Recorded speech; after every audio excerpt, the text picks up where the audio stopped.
Rajdhani institute of engineering and technology ഞങ്ങൾ ഇടിക്കാൻ വന്നു ഗൈസ്. ഒരു ഗ്ലാസ് മമ്മി ജഡ്ജിന്റെ നെഞ്ചത്തിലോട്ട് എറിയാം.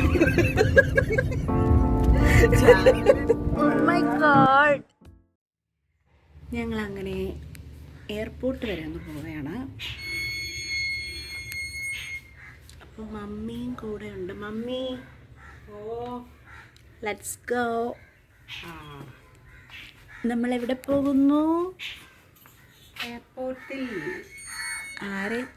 നമ്മളിപ്പോൾ ആരെങ്കിലും പോവാണോ? നമ്മളാരും പോകുന്നില്ല, വിളിച്ചോണ്ട് വരാൻ പോണു. ആരെ വിളിക്കാൻ പോകുന്നത്? സ്റ്റെനിമോള. Steny, my one and only sister. പുള്ളിക്കാരി അബുദാബിയിൽ വർക്ക് ചെയ്യുകയാണ്. അപ്പോൾ നീണ്ട 7 മാസത്തിന് ശേഷം എല്ലാവരും വർഷങ്ങൾക്ക് ശേഷം നാട്ടിൽ വരുന്നത്. പക്ഷെ അവൾക്ക് നാട്ടിൽ വന്നോളാൻ വയ്യ. എന്തിനാ? എന്നെ കാണാൻ. മമ്മി ഇടയ്ക്ക് അബുദാബി പോയായിരുന്നു. നവംബറിൽ പോയിട്ട് 1 മാസം നിന്നിട്ട് വന്നു. അപ്പം മമ്മി കണ്ടിട്ട് വലിയ സമയമൊന്നും ആവുന്നില്ല. ഞങ്ങളൊക്കെ കണ്ടിട്ട് കുറേ നാളായി. 7 മാസം എന്ന് പറഞ്ഞാലും ഒരു വർഷങ്ങളുടെ ഫീലുണ്ട്. അപ്പോൾ കുറേ നാളുകൾക്ക് ശേഷം കാണാൻ പോവുകയാണ്. അപ്പോൾ അവളെ വിളിക്കാൻ പോവാണ്. ഇനി നമുക്ക് കുറച്ച് കഴിഞ്ഞ് കാണാം. യാരത്?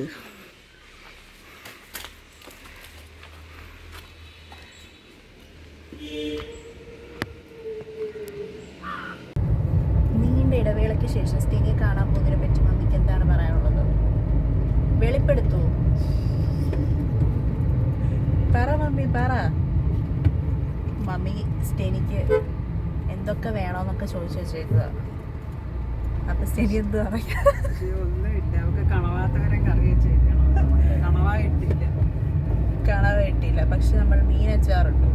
ഇന്നില്ല കണവ. ഇനി വന്നതിന് ശേഷം കണവ വെച്ച് കൊടുക്കുന്നതായിരിക്കും. പിന്നെ നമ്മുടെ സ്പെഷ്യൽ പൈനാപ്പിൾ പായസം. ഇപ്പം തന്നെ മമ്മി അത് പാതിയാക്കി. തീർന്നില്ല, കുറച്ചുകൂടെ ഉണ്ട്.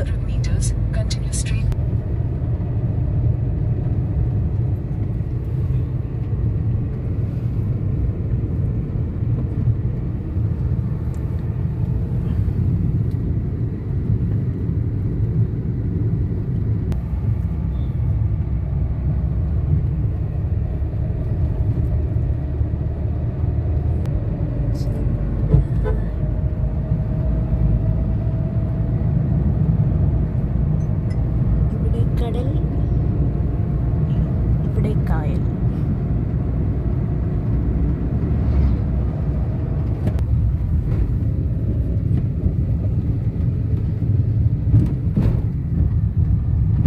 വണ്ടി പാർട്ടായിട്ട് ഇളകി വരും. ഗൈസ്, ഞങ്ങളുടെ ആദ്യത്തെ ടയർ പോകും, രണ്ടാമത്തത് പുറകെ പോകും.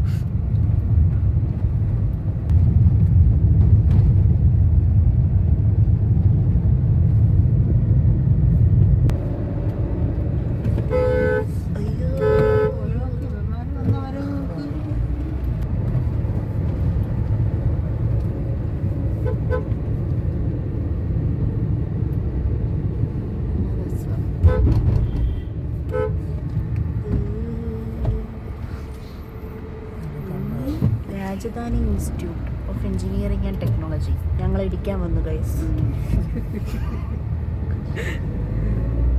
എന്തായാലും ഓടിയില്ല. ഇനിയിപ്പോൾ വണ്ടിക്ക് ഇത്തിരി റെസ്റ്റ് ഒക്കെ കൊടുക്കാം. വണ്ടിക്ക് ഇത്തിരി ജ്യൂസൊക്കെ കുടിച്ചിട്ട് വണ്ടിയുടെ energy drink.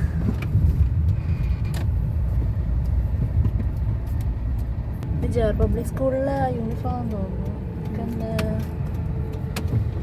Jawahar public school കാണിച്ചു കൊടുക്കാമായിരുന്നു. Mummy once upon a time അവിടുത്തെ ടീച്ചറായിരുന്നു. നീ അവിടുത്തെ സ്റ്റുഡൻറ്റും ആയിരുന്നു. അതെ, എൻ്റെ ഗോൾഡൻ പീരീഡ് ആയിരുന്നു ആ സ്കൂളിൽ. ജവഹർ പബ്ലിക് സ്കൂൾ ഞാൻ എത്ര പഠിക്കുമായിരുന്നു? UKG-ലും 1ാം ക്ലാസ്സിലും. ജവഹർ പബ്ലിക് സ്കൂൾ ഇപ്പൊ പറയാൻ കാര്യം എന്തുവായിരുന്നു? നമ്മള് 2 റെയിൽവേ ഗേറ്റ്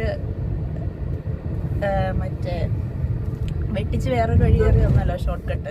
അതിന് കുറച്ചടുത്തായിട്ടാണ് ജവഹർ പബ്ലിക് സ്കൂള്. അപ്പം ഞാനവിടെ 1ാം ക്ലാസ് വരെ എങ്ങാണ്ട് പഠിച്ചിട്ടുണ്ട് സ്കൂളിൽ ഇടവയിൽ. മമ്മി അവിടുത്തെ ടീച്ചറായിരുന്നു. അപ്പം ഞാനും സ്റ്റെനി അവിടെ ആയിരുന്നു പഠിച്ചിരുന്നത്. സ്റ്റെനിക്ക് പിന്നെ എപ്പോഴും കരച്ചില്ല. സ്റ്റെനിക്ക് അരങ്ങി അവസാനം മമ്മി പഠിപ്പിക്കുന്ന ക്ലാസ്സിലൊക്കെ കൊണ്ടിരുത്തും, സ്റ്റാഫ് റൂമിൽ കൊണ്ടിരുത്തും. അങ്ങനെ ഞാൻ അവിടെ പഠിക്കുന്ന സമയത്ത് എല്ലാത്തിനും ചെയ്യുമായിരുന്നു.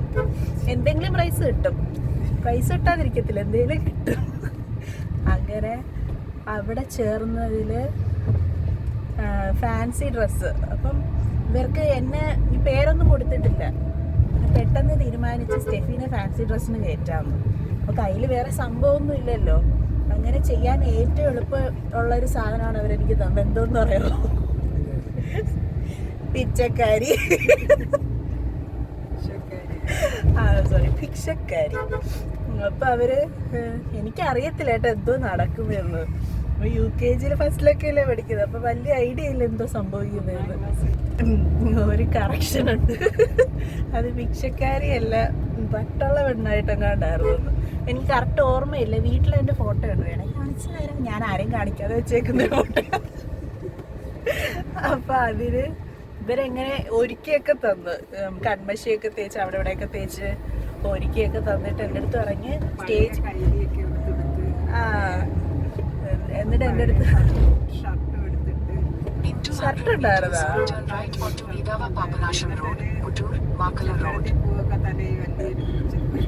ഇത്ര എനിക്ക് ഓർമ്മയില്ല. എന്നിട്ട് എൻ്റെ അടുത്ത് പറഞ്ഞ് സ്റ്റേജിൽ പോയിട്ട് ചിരിക്കൊന്നും ചെയ്യരുത്, പോയി തലയൊക്കെ ചൊറങ്ങിട്ട് വരണം.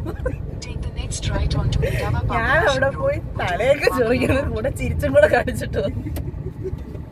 ഫസ്റ്റ് കിട്ടിയ ഇല്ല, തേർഡായിരുന്നു.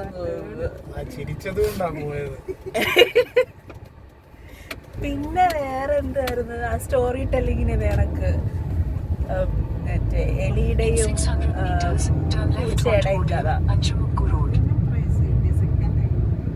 സെക്കൻഡ് അത് മലയാളമാണെന്ന് തോന്നുന്നു. ഓട്ടത്തിന് ചേർന്നിട്ട് എനിക്കറിയത്തില്ല കേട്ടോ. ഇവരെല്ലാത്തിനും എന്നെ കൊണ്ട് പിടിച്ച്, ടീച്ചറിന്റെ മോളായതുകൊണ്ട് പിടിച്ച് എല്ലാത്തിനും ചേർക്കും. എന്നിട്ട് ഇതേ കണക്ക് ഓട്ട മത്സരത്തിന് കൊണ്ട് നിർത്തി. അപ്പൊ ഇവരുടെ വിചാരം എനിക്ക് അറിയാവുന്നതാന്ന് തോന്നുന്നു. അങ്ങനെ വിസിലടിച്ച് എല്ലാ പിള്ളേരും ഓടിപ്പോയിട്ട് ഞാൻ അവിടെ നിൽക്കുക. ഇനി എന്താ ചെയ്യണം? അവസാനം എനിക്കങ്ങ് വിഷം വരുമ്പോൾ എൻ്റെ ചേച്ചി മോളെന്ത് ഓടാഞ്ഞത്? ഞാൻ പറഞ്ഞു എനിക്ക് അറിയത്തില്ലായിരുന്നു. അങ്ങനെ ഞാൻ കരഞ്ഞു നിന്നപ്പോഴത്തേക്ക് അവിടെ ഒരു സാറ് വന്ന് എന്നെ ആശ്വസിപ്പിച്ച് എടുത്തോണ്ട് പോയി. പിന്നെ വേറെന്തോ മീ എല്ലാത്തിനും പ്രസംഗമുണ്ട്, പ്രസംഗത്തിന് ചേരും, റെസിറ്റേഷന് ചേരും, എന്ത് പറഞ്ഞാലും ഒന്ന് ചേരുമായിരുന്നു. നോ പറയത്തില്ല, റെഡിയായിരുന്നു. എല്ലാത്തിനും ചേരും. പ്രൈസ് ഫസ്റ്റോ സെക്കൻഡോ തേർഡോ ഒക്കെ. ബോധമില്ലാത്ത പ്രായമുണ്ട്. പക്ഷെ പിന്നീടാക്കി എനിക്ക് ഇപ്പോഴൊക്കെ ഭയങ്കര സ്റ്റേജ് ഫ്രൈറ്റാണ്, ഭയങ്കര പേടിയാണ്. പക്ഷെ അന്ന് കുഞ്ഞായിരുന്നപ്പം ചിലപ്പോൾ അവിടെ തന്നെ പഠിച്ചിരുന്നു എങ്കിൽ നമ്മൾ ഈ വഴിയാണ് പോകാൻ പറയുന്നു. മറ്റേ ഇത് കട്ട് ചെയ്ത് അപ്പുറത്തെങ്ങാണ്ട് വന്ന് ഇറങ്ങി നോക്കാം. മറ്റേതായിരുന്നു എനിക്ക് അറിയാവുന്ന വഴി. നമ്മളെന്ത് പറഞ്ഞോണ്ടിരുന്നേ? അന്ന് അവിടെ തന്നെ കണ്ടിന്യൂ ചെയ്തിരുന്നെങ്കിൽ ചിലപ്പോൾ ഞാൻ ആ ഫ്ലോയിലെല്ലാം പങ്കെടുത്ത് അതൊക്കെ മാറിയേനെ.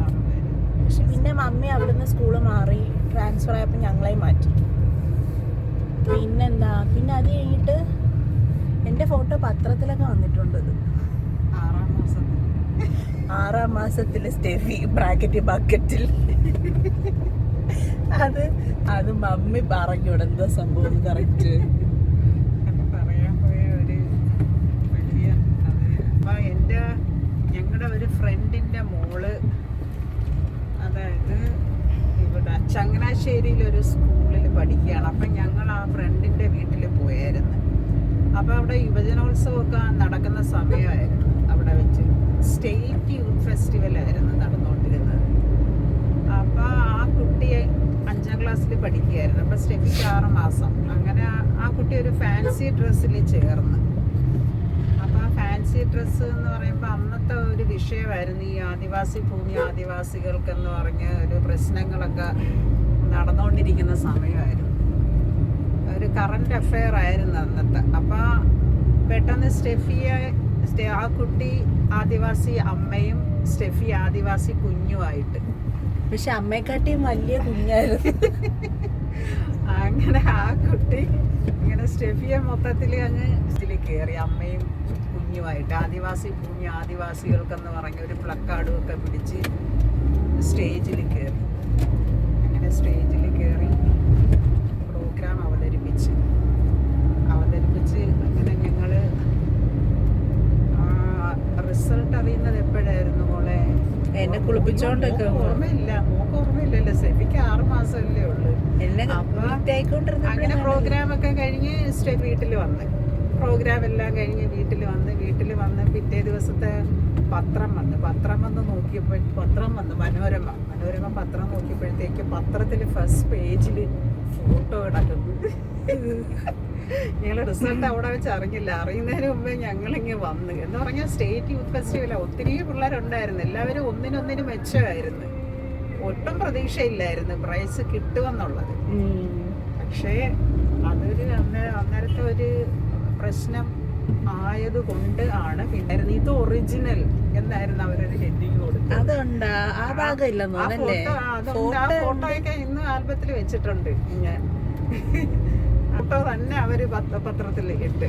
എന്നിട്ട് പിന്നെ ആ സ്റ്റേജിൽ കയറിയ അവരുടെ മെയിൻ ആയിട്ട് അമ്മയും കുഞ്ഞുമായിട്ട് ഇങ്ങനെ സ്റ്റേജിൽ കയറി പ്ലക്കാർഡൊക്കെ പിടിച്ച് നിൽക്കുന്ന ആ ഫോട്ടോയും ഇത് രണ്ടും പത്രത്തിൽ വന്ന് ഞങ്ങൾക്ക് അത്ഭുതമായി പോയത്.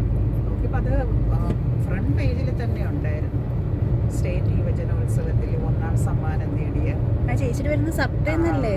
എൻ്റെ ഹസ്ബൻഡിൻ്റെ ഫ്രണ്ടിൻ്റെ മോളായിരുന്നു അത്, സപ്ത എന്ന് പറയുന്ന കുട്ടി.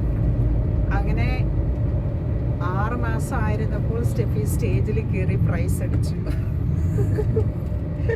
അങ്ങനെ ഞാനൊരു 1ാം ക്ലാസ് വരെ ഭയങ്കര സംഭവമായിരുന്നു. പിന്നെ അത് കഴിഞ്ഞതിന് ശേഷം സ്റ്റെഫി ഡൗൺ ആയി.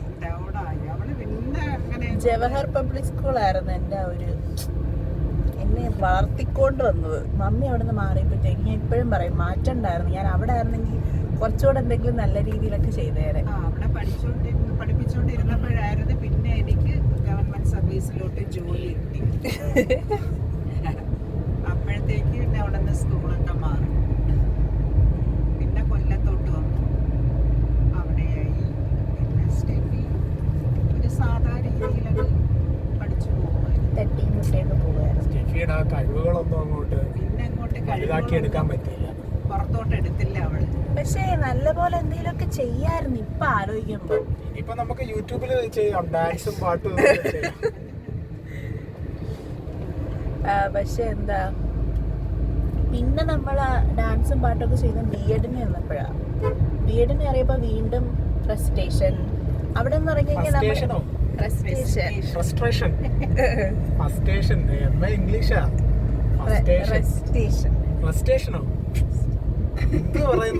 എന്ത് പറയേണ്ടത്, എന്ത് പറയേണ്ടത് എനിക്കറിയത്തില്ലല്ലോ, നീ നിനക്കല്ലേ അറിയത്തില്ല. അറിയായിട്ടാണ് ഇങ്ങനെ ഒന്ന് പറയുന്നത്. ബി.എഡിന് നമുക്ക് അങ്ങനെ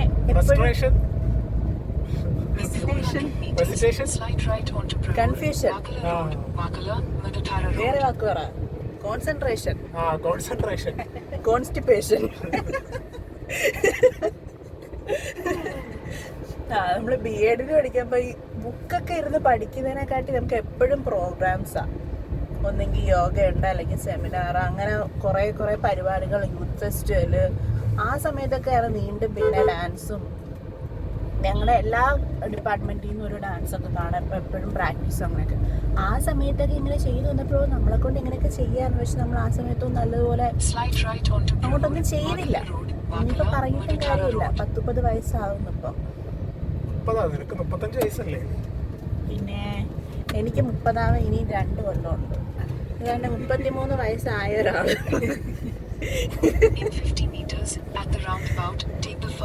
മമ്മി ഇങ്ങനെയൊക്കെ ചേർന്നിട്ടുണ്ടോ മത്സരത്തിന്? മമ്മി ഇങ്ങനെ ഒന്നും ചേർന്നിട്ടില്ല. ഞാൻ സ്കൂളിൽ പഠിച്ചുകൊണ്ടിരുന്നപ്പോ ആകെ 3 ഐറ്റത്തിന് ചെയ്യുമായിരുന്നു. മമ്മി പഠിപ്പിക്കുമ്പോഴേ ഷോർട്ട് പുട്ടിന് ചേരുന്നത് അതെനിക്കറിയാം. വേറെ ആ മമ്മി ജഡ്ജിന്റെ നെഞ്ചത്തിലോട്ട് എറിയാം.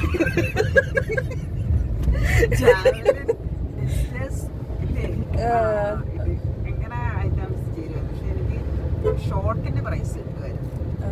അതെങ്ങനെ പേടിപ്പിക്കും അവിടെ നിൽക്കുന്നവരെയൊക്കെ. സ്കൂളിൽ ടീച്ചറായിട്ട് ജോലി ചെയ്തോണ്ടിരുന്നപ്പോഴും ചേരുമായിരുന്നു ടീച്ചേഴ്സിന്റെ സ്പോർട്സ്. അതെനിക്ക് ഓർമ്മയുണ്ട്, ഷോർട്ട് പുട്ടിന് ആയിരുന്നു.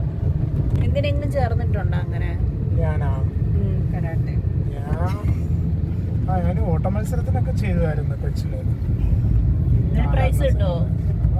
എന്തോത്തിനൊക്കെ കിട്ടി. പിന്നെ ഞാനും സോനും പിന്നെ വേറൊരു ചെറുക്കനും കൂടെ പണ്ട് ഓണത്തിന് നമ്മുടെ ഇവിടെ കേട്ടാ മറ്റേ ഇതിന് ഫാൻസി ഡ്രസ്സ്, നമ്മൾ ഈ ഡ്രസ്സ് ഇട്ടിട്ട് അനങ്ങാൻ നിൽക്കുന്നത് എന്തുവാ, രണ്ടെണ്ണം ഉണ്ടല്ലോ, പച്ചെണ്ണ വേഷവും പിന്നെ വേറെ അതായിരിക്കും. അങ്ങനെ നിന്ന് വാളും ഇതൊക്കെ പിടിച്ച് അങ്ങോട്ടും ഇങ്ങോട്ടും വാള് കുത്തുന്നു. യഥാർത്ഥ വാള് കണക്ക് ഉണ്ടാക്കുന്ന ഒരു ചേട്ടൻ ഉണ്ടായിരുന്നു അവിടെ. അപ്പൊ അയാൾ ഈ തടി വെച്ചിട്ടെ ഭയങ്കര രസമുള്ള രീതിയിൽ ഉണ്ടാക്കും. അപ്പൊ അത് കണ്ട യഥാർത്ഥ വാളിന്റെ അതേ കണക്ക് തന്നെ ഇരിക്കും. എന്നിട്ട് പോളിഷ് ഒക്കെ ചെയ്ത് നല്ല രസമായിരുന്നു. അപ്പൊ അങ്ങനെ ആ ചേട്ടൻ അത് തന്നപ്പോ അതും വെച്ചോണ്ട് ഞങ്ങൾ അങ്ങോട്ടും ഇങ്ങോട്ടും ഇങ്ങനെ കുത്തുന്ന കണക്ക് വെച്ചോണ്ട്. അപ്പൊ സോനു ഒരുപാട് ചെറുതാ. സോനു ഞാനും പിന്നെ വേറൊരു പയ്യനുണ്ടല്ലോ. അപ്പൊ സോനു ഒരുപാട് ചെറുതാ. അപ്പൊ ഞങ്ങക്ക് ഫസ്റ്റ് കിട്ടി. പക്ഷെ ഫസ്റ്റ് കിട്ടിന്ന് പറയാൻ എന്തുവാ ഞങ്ങക്ക് തന്നെന്തോന്നറിയോ, ഒരു ഗ്ലാസ്. ആ വട്ടം എന്തോ വലുതായിട്ടൊന്നും ആരും സ്പോൺസർ ചെയ്തില്ലായിരുന്നു. ഓണത്തിന് നടത്തിയ മത്സരമായിരുന്നു. അങ്ങനെ ആ ഗ്ലാസ് പിന്നെ ഞങ്ങളങ്ങ് മറ്റേ ഇവിടെ കൊണ്ട് കൊടുത്ത്, ഈ ഞങ്ങൾക്ക് വാളും ഇതൊക്കെ തന്ന ആ ചേട്ടന്റെ വീട്ടിൽ കൊണ്ട് കൊടുത്തു. കാര്യം 3 പേരായിട്ട് ഇതുമായിട്ട് കിടന്ന് വഴക്ക് കൂടണ്ടല്ലോ.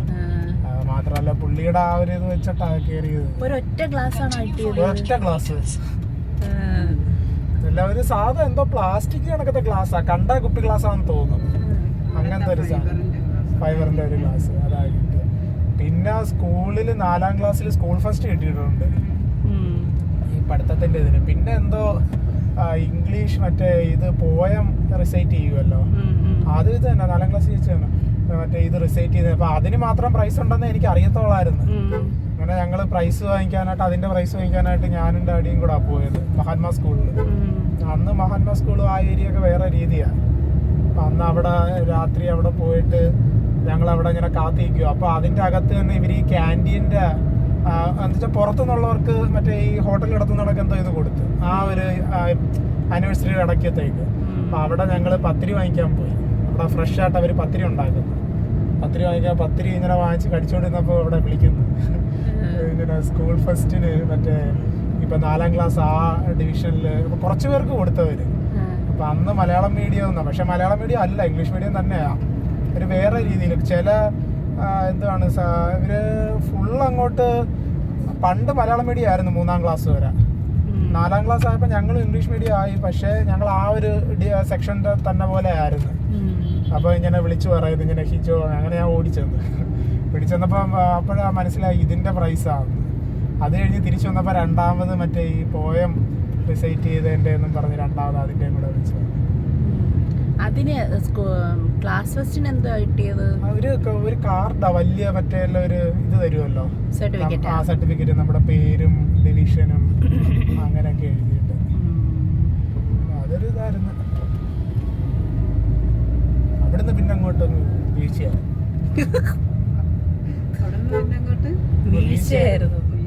4ാം ക്ലാസ്സിൽ സ്കൂൾ ഫസ്റ്റ് വാങ്ങിയ ആളാ. അപ്പൊ ഞങ്ങൾ രണ്ടുപേരും ഏതാണ്ട് പറയാം. നീ 1ാം ക്ലാസ്സിലേ തോറ്റില്ലേ? ഞാൻ ഒന്നുമില്ലേലും 4ാം ക്ലാസ് വരെ പോയില്ലേ.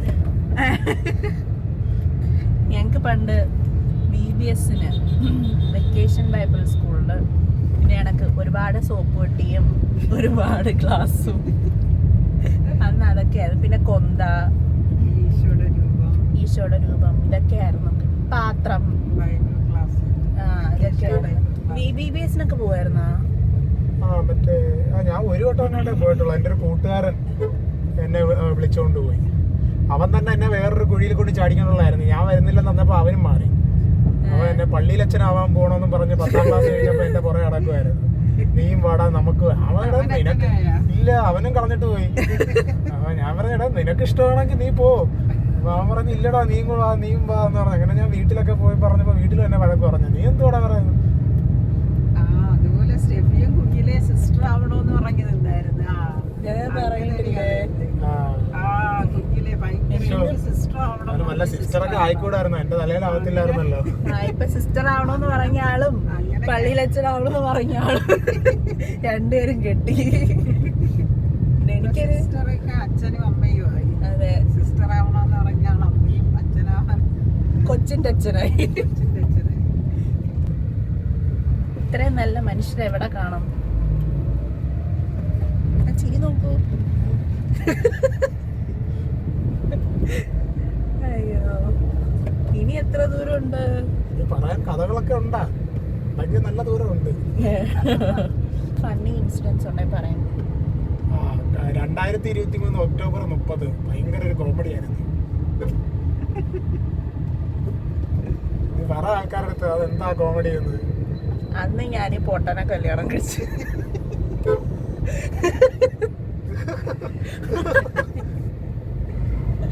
അയ്യോ, അങ്ങനെ ഇപ്പം അവളെ വിളിക്കാനായിട്ട് നമ്മൾ എയർപോർട്ടിലോട്ട് പോകുന്നു. ഏത് എയർപോർട്ട്? കണിക്കൊന്നയൊക്കെ പൂത്തു നിൽക്കുന്നു. തിരിപ്പിച്ചുകൊണ്ട് പോവാം. നമ്മൾ ഈ ഡിഗ്രിക്കൊക്കെ പഠിക്കാൻ കയറുന്നത് ടീച്ചറാവുമെന്ന് പറഞ്ഞാൽ പണ്ടൊക്കെ ഇവർക്ക് 1 വർഷം പഠിച്ചാൽ മതിയായിരുന്നു ബി.എഡ്. ഞങ്ങളുടെ സമയമൊക്കെ ആയപ്പോഴത്തേക്കും 2 വർഷമാക്കി. ഇപ്പം ഡിഗ്രി 3 വർഷം, PG 2 വർഷം, ബി.എഡ് 2 വർഷം, അത്രയും സമയം പോയി. അങ്ങനെ സ്റ്റെഫി 7 വർഷം പഠിച്ച് സ്റ്റെഫി 4 വർഷം പഠിച്ചു. 4 വർഷം പഠിച്ച് അവള് രക്ഷപ്പെട്ട് 7 വർഷം 7 വർഷം പഠിച്ച് ഞാൻ കുറെ സർട്ടിഫിക്കറ്റായിട്ട് ഇങ്ങനെ ഇരിക്കുന്നു. മമ്മി എന്തുകൊണ്ടാണ് ടീച്ചറാവാൻ തീരുമാനിച്ചേ? എനിക്ക് ടീച്ചറാവണമെന്നുള്ള ആഗ്രഹം. എൻ്റെ പപ്പ ടീച്ചറായിരുന്നു. പപ്പ ടീച്ചറായിരുന്നപ്പോൾ സ്വാഭാവികമായിട്ടും ഉണ്ടായ ഒരു ആഗ്രഹമാണ് ടീച്ചറാകണോ. കാർലോസ് പപ്പ ടീച്ചർ ആയതുകൊണ്ട് മമ്മിക്ക് അങ്ങനെ തോന്നി.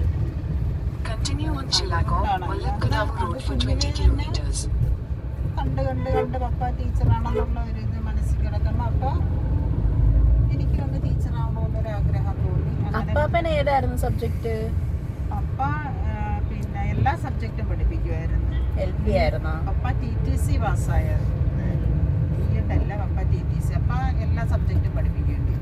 എന്നാലും പപ്പ കൂടുതലും പഠിപ്പിച്ചുകൊണ്ടിരുന്നത് ഇംഗ്ലീഷും മാത്സും ആയിരുന്നു. അതുകൊണ്ടാണ് എനിക്ക് ഇംഗ്ലീഷ് എടുക്കണമെന്നും ഒക്കെ തോന്നിയത്. അങ്ങനെയാണ് ഞാൻ ഇംഗ്ലീഷിലേക്ക് തിരിഞ്ഞത്. ഇംഗ്ലീഷ് എന്തുകൊണ്ടാ ഇഷ്ടം തോന്നിയേ? ഇംഗ്ലീഷ് ഇഷ്ടം തോന്നാനും അതും പപ്പ തന്നെ കാരണം. അപ്പാപ്പന്റെ സബ്ജക്റ്റ് പപ്പ നല്ലതുപോലെ ഇംഗ്ലീഷ് പഠിപ്പിക്കുമായിരുന്നു. എന്നെ കുഞ്ഞിലെ ഇംഗ്ലീഷ് പഠിപ്പിക്കുമായിരുന്നു. വീട്ടിലിരുത്തി പപ്പ നല്ല ഹാൻഡ് റൈറ്റിംഗ് ആയിരുന്നു, നല്ലതുപോലെ എഴുതും. പിന്നെ പപ്പ നല്ലപോലെ ബുക്സൊക്കെ വാങ്ങിച്ച് അന്ന് ഇംഗ്ലീഷിൽ കഥകളൊക്കെ പഠിപ്പിക്കും. അങ്ങനെ അങ്ങനെ അങ്ങനെ കേട്ട് കേട്ട് പിന്നെ എനിക്ക് ഒരാഗ്രഹം തോന്നി. അങ്ങനെ തന്നെ ഞാൻ കുഞ്ഞിലെ 4 മലയാളം മീഡിയത്തിലാണ്. 4ാം ക്ലാസ് വരെ ഞാൻ മലയാളം മീഡിയത്തിലാണ് പഠിച്ചത്. പിന്നെ അത് കഴിഞ്ഞിട്ട് എനിക്ക് ഇംഗ്ലീഷ് മീഡിയത്തിൽ പഠിക്കണമെന്നൊരാഗ്രഹം വന്നു. എല്ലാ കുട്ടികളും ഇംഗ്ലീഷ് മീഡിയത്തിൽ പഠിക്കുന്നു, അപ്പം ഞാൻ മാത്രം മലയാളം മീഡിയത്തിൽ. പപ്പ എന്തിനാ എന്നെ മലയാളം മീഡിയത്തിൽ ചേർത്തതെന്നൊക്കെ ഞാൻ ചോദിച്ചു. അങ്ങനെ പിന്നെ എൻ്റെ ഒരു ഫ്രണ്ട് മലയാളം മീഡിയത്തിൽ നിന്ന് ഇംഗ്ലീഷ് മീഡിയത്തിലോട്ട് ചേരുന്നെന്ന് പറഞ്ഞു. അപ്പോൾ എനിക്കും ഞാൻ പറഞ്ഞു എന്നെ ഇംഗ്ലീഷ് മീഡിയത്തിൽ ചേർക്കണമെന്ന് പറഞ്ഞു. അങ്ങനെ 5ാം ക്ലാസ് മുതൽ എന്നെ ഇംഗ്ലീഷ് മീഡിയത്തിൽ ചേർന്നു. അതേത് സ്കൂളായിരുന്നു? കൊല്ലത്തെ സെയിൻറ്റ് ജോസഫ്സ് കോൺവെന്റിൽ ആണ് ഞാൻ 5ാം ക്ലാസ് മുതൽ 10ാം ക്ലാസ് വരെ പഠിച്ചത്. പിന്നെ അമ്മ ബി.എഡ് കഴിഞ്ഞിട്ട് അവിടെ വർക്ക് ചെയ്തല്ലേ? പിന്നെ ഞാൻ ബി.എഡ് കഴിഞ്ഞിട്ട് ഞാൻ പഠിച്ചു. സ്കൂളിൽ തന്നെ ടീച്ചിങ് പ്രാക്ടീസ് ചെയ്തു. അതിനുശേഷം ബി.എഡിൻ്റെ റിസൾട്ട് വരുന്നതിന് മുന്നേ തന്നെ അവിടെ ടീച്ചറായിട്ട് ജോലിക്ക് കയറി. പിന്നെ അതിനുശേഷം ഞാൻ രാജസ്ഥാനിൽ പോയി. ഹിമാചൽ പ്രദേശിൽ ടീച്ചറായിട്ട് ജോലി ചെയ്തു. രാജസ്ഥാനിൽ ചെയ്തു, ഇടവയിൽ ചെയ്തു, ഇടവ ജവഹർ പബ്ലിക് സ്കൂൾ. പിന്നീട് ആണ് ഗവൺമെൻറ് സർവീസിലോട്ട്. ഗവൺമെന്റ് സർവീസിൽ ആദ്യം കയറിയത് എവിടെയാ? അത് കാഞ്ഞിരോട് സെയിൻറ്റ് മാർഗ്രറ്റ്സ്. പിന്നെ അതിനുശേഷം കൊല്ലത്ത് പട്ടത്താനം വിമലോദയ സ്കൂളിൽ പെർമനന്റ് പോസ്റ്റ്. അതിനുശേഷം കൊട്ടിയം NSMGHS വന്നു. അവിടെ നിന്ന് റിട്ടയർ ചെയ്തു. ഇപ്പോൾ റിട്ടയറായി. വിശ്രമ ജീവിതം അങ്ങനെ പറയാം, പക്ഷെ അങ്ങനെ പറയാം. വിശ്രമമൊന്നും പക്ഷെ നോ വിശ്രമം.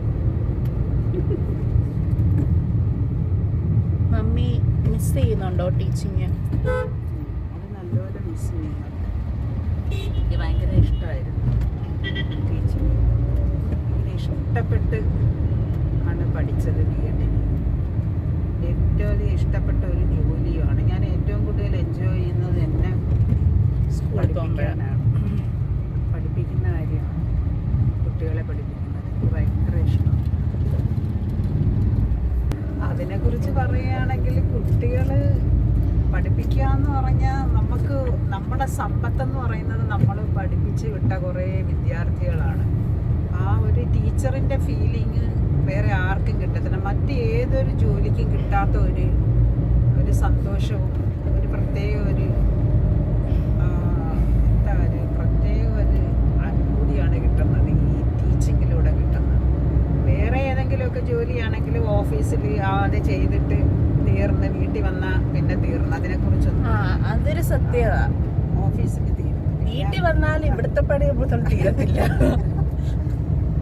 പിന്നെ നമ്മൾ പഠിപ്പിച്ച് എനിക്ക് ഇതുവരെ പണി തീർത്തിട്ടുണ്ടോ?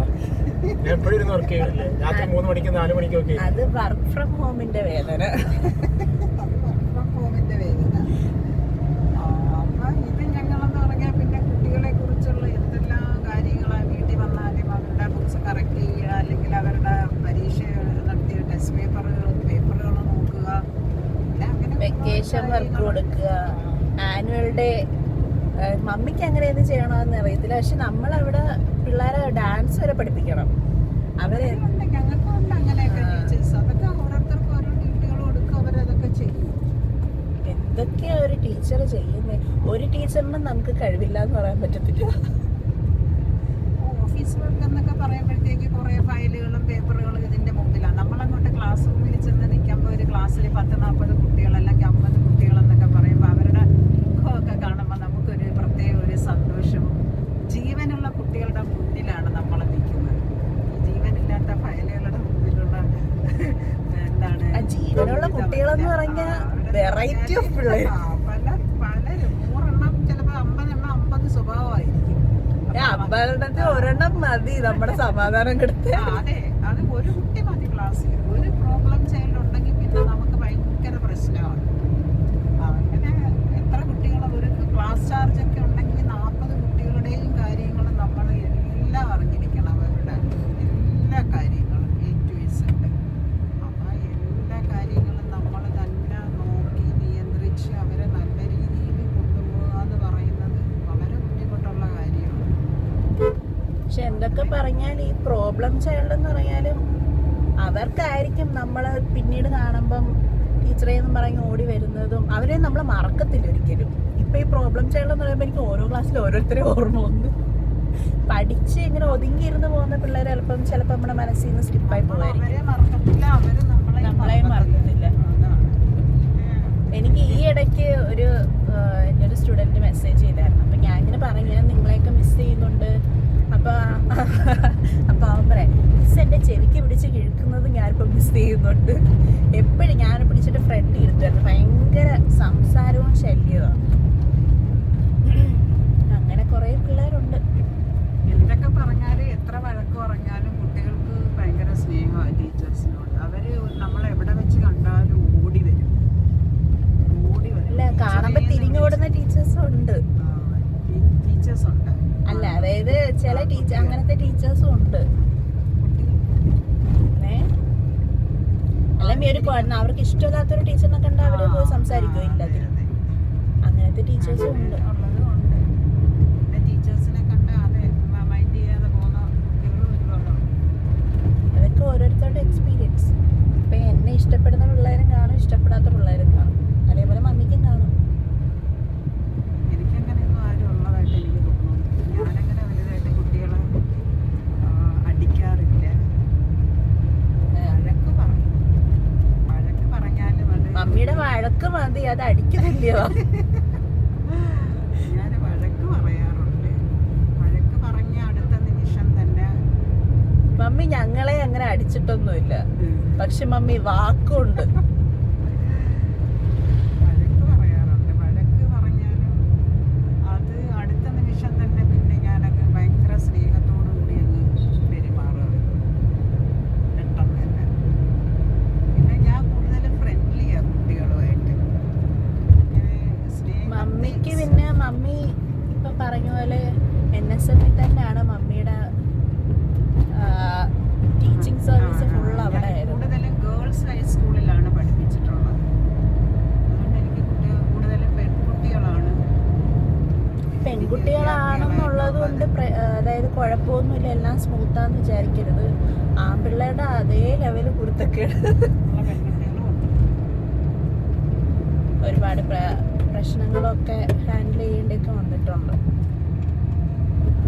അല്ലേ മമ്മി? അതെ. ഫേവറേറ്റ് ടീച്ചർ ആരാ?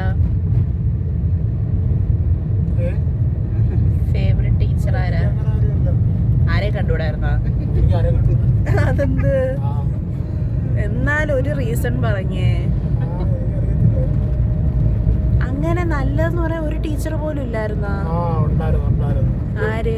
ഒരു സാറായിരുന്നു, വിക്രമൻ സാറെന്ന് പറയും. ഇതൊക്കെ കാണുവാണെങ്കിൽ എവിടെ പോയ നല്ല സാറായിരുന്നു. എപ്പോഴും വന്ന് എന്നെ നല്ല രീതിയിൽ പറയുമായിരുന്നു. എനിക്ക് നല്ല കഴിവാണ്. മറ്റേ ഇതാണ് ആ സാറ് മാറിപ്പോയി. ഇവിടെ ഗവൺമെന്റ് സ്കൂളിൽ കിട്ടിയതാണെന്ന് ഓർമ്മയില്ല. എത്രാം ക്ലാസ്സിൽ പഠിപ്പിച്ചിരുന്നു സാറ്? എനിക്ക് തോന്നുന്നു 8ാം ക്ലാസ് എങ്ങാണ്ടായപ്പോഴാന്ന് തോന്നുന്നു. 8ാം ക്ലാസ് 9ാം ക്ലാസ് എങ്ങാണ്ടായപ്പോഴാണ് മാറിപ്പോയത് എന്ന് തോന്നുന്നു. ഞങ്ങള് കയറിയപ്പോൾ തൊട്ട് ഞങ്ങളുടെ കൂടെ ഉണ്ടായിരുന്നു. ഞങ്ങൾ ഓരോ ക്ലാസ് പാസ്സാകുമ്പോൾ സാറും കയറി വരും അടുത്ത ക്ലാസ്. അങ്ങനെ വന്നുകൊണ്ടിരുന്ന ആളാണ്. അവസാനം അങ്ങ് പോയി. എവിടെയാണോ അറിയാൻ വയ്യ. മറ്റേ കർണാടകയിലോ എവിടെയൊക്കെ പഠിപ്പിച്ചിട്ടുണ്ടെന്ന് പറയുമായിരുന്നു.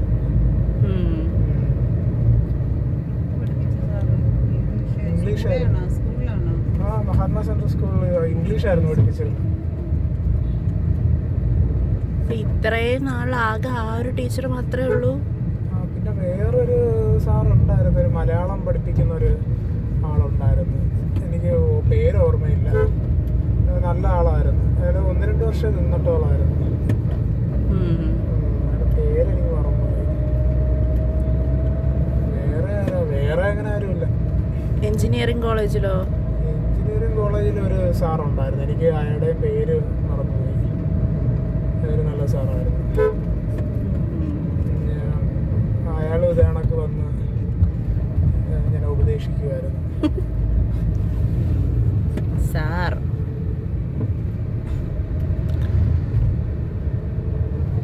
എവിടെ തുടങ്ങിയ വ്ളോഗാ? കോളേജിലോട്ട് പോയപ്പോൾ അവിടെ ആരോട് ചോദിച്ചാലും, ഇപ്പം ലിറ്ററേച്ചർ പഠിക്കുന്ന ഏതൊരു കൊച്ചിനോട് ചോദിച്ചാലും പറയുന്ന 2 പേരായിരിക്കും, സുപ്രിയ, രാധിക. ഇവർ 2 പേരും എന്താണെന്ന് എനിക്കറിയത്തില്ല, ഭയങ്കര ഇഷ്ടമാണ്. ഈ ഞാൻ പറഞ്ഞില്ലേ +2 ഒക്കെ കഴിഞ്ഞിട്ട് ഡിഗ്രിക്ക് ചേർന്നപ്പോൾ ഇംഗ്ലീഷിൻ്റെ രൂപം മാറിയെന്ന്. ഞങ്ങൾ ചെന്നപ്പോൾ രാധിക മിസ് വന്നു.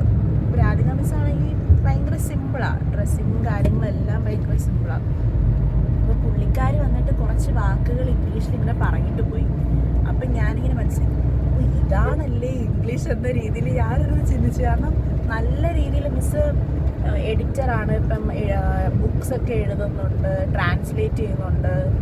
അപ്പം എനിക്ക് അവരെയൊക്കെ, അതേപോലെ സുപ്രിയ മിസ് ആണെങ്കിൽ ഭയങ്കര, ചിലപ്പോൾ ഈ ഡ്രാമയൊക്കെ പഠിപ്പിക്കുമ്പം മിസ്സിന് കുറേ കോഡ്സൊക്കെ മനസ്സിൽ ഭയങ്കര ഇങ്ങനെ എന്താ കിടപ്പുണ്ട്. അപ്പം മിസ് പഠിപ്പിക്കുമ്പം അങ്ങനെ ആ റൈറ്റർ ഇങ്ങനെ പറഞ്ഞിട്ടുണ്ട്, ഈ റൈറ്റർ ഇങ്ങനെ പറഞ്ഞിട്ടുണ്ട്, ചിലതൊക്കെ പറയുമ്പോഴത്തേക്കും ഭയങ്കര എന്താ പാഷനോടൊക്കെ അവർ പറയുന്നത്. അപ്പം ഞാൻ ആലോചിക്കും, അപ്പോൾ ഞാൻ ഇങ്ങനെയൊക്കെ എന്നെ കൊണ്ടൊക്കെ പറ്റുമോ? ഇല്ല, പറ്റത്തില്ല.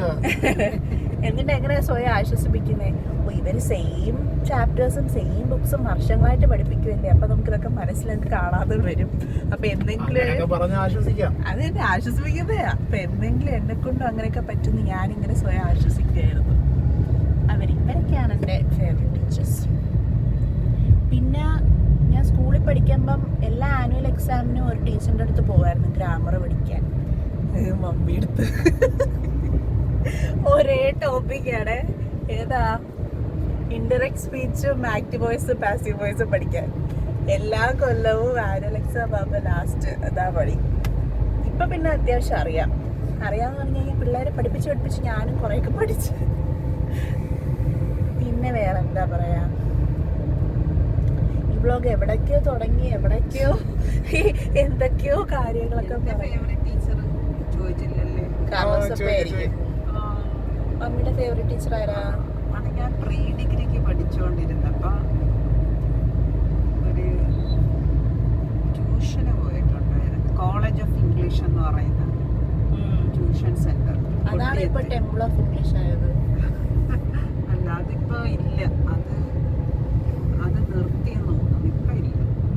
Revathi college of English. അപ്പൊ അവിടെ ഇംഗ്ലീഷ് പഠിപ്പിക്കുന്ന ഒരു സാറുണ്ടായിരുന്നു.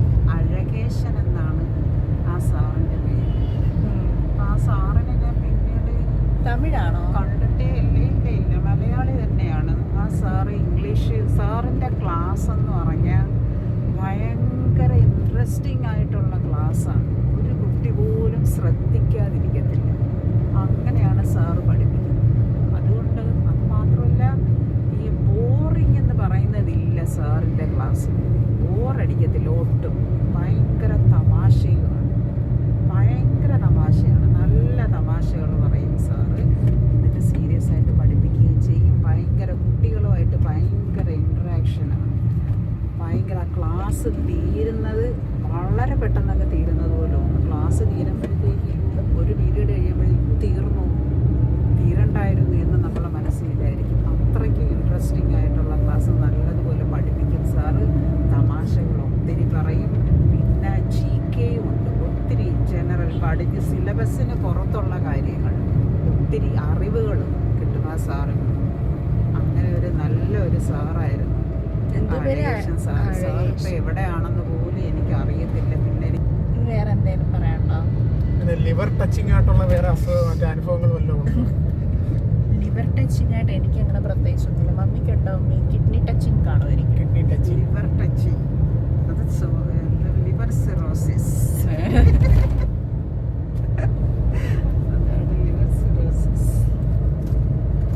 അയ്യോ, സമയം പോയതറിയില്ല. ഇങ്ങനെ സംസാരിച്ചോണ്ട് ഇനിയുണ്ട് അരമണിക്കൂർ. നമുക്ക് തിരിച്ചു വരുമ്പോൾ സംസാരിക്കാം. സ്റ്റേഡിയം കൂടെ ഉള്ളപ്പോൾ സംസാരിക്കാം.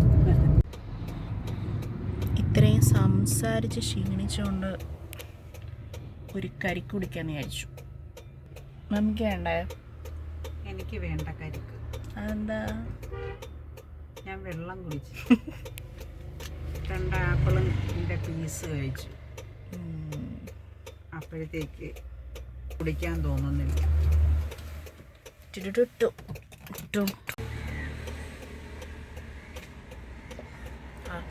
നല്ല ആശ്വാസമുണ്ട്.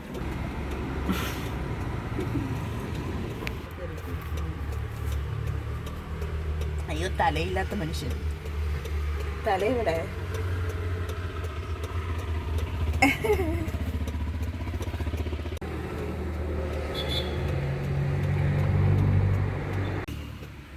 എന്നെക്കൊണ്ട് ഇളക്കാൻ പറ്റാഞ്ഞോണ്ട് പാവം മമ്മി. വണ്ടിയിലിരുന്ന് കഴിക്കും. എങ്ങനെയുണ്ട്? ഇവിടുന്നാണ് കഴിക്ക്. അതെയാ, അമ്മ കഴിക്കെങ്കിൽ.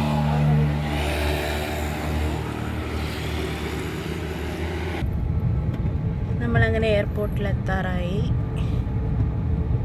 കുറച്ച് നിമിഷങ്ങൾക്കകം വല്ലതും നമുക്ക് പോകാൻ പറ്റുമോ?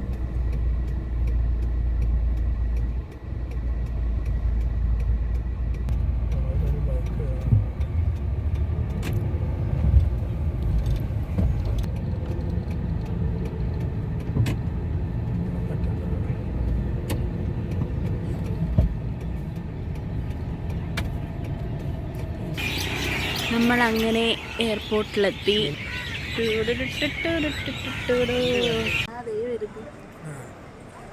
Oh my God, ഇതാരായി വരുന്നത്? സ്റ്റേനിമോള് ബാ.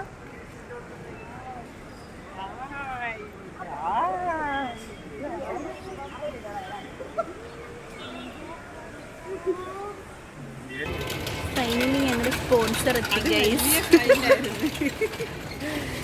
How do you feel mummy? കൊള്ളാം. ചൂടാണല്ലേ ഇവിടെ.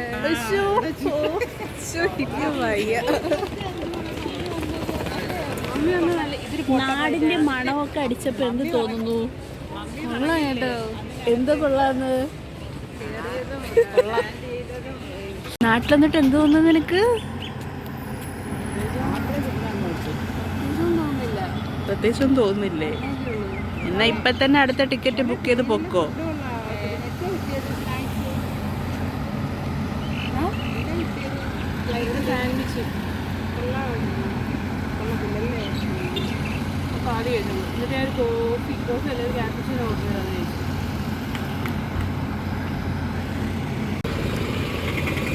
വന്നിട്ടോ.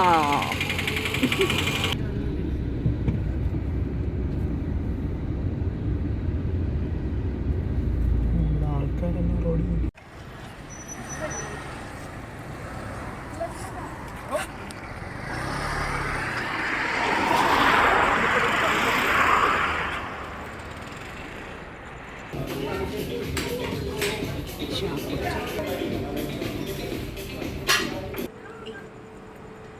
അപ്പോൾ ഞങ്ങൾ കോട്ടയത്ത് വന്ന് ഫുഡൊക്കെ വാങ്ങിയിട്ട് തിരിച്ച് വീട്ടിലോട്ട് പോവാണ്.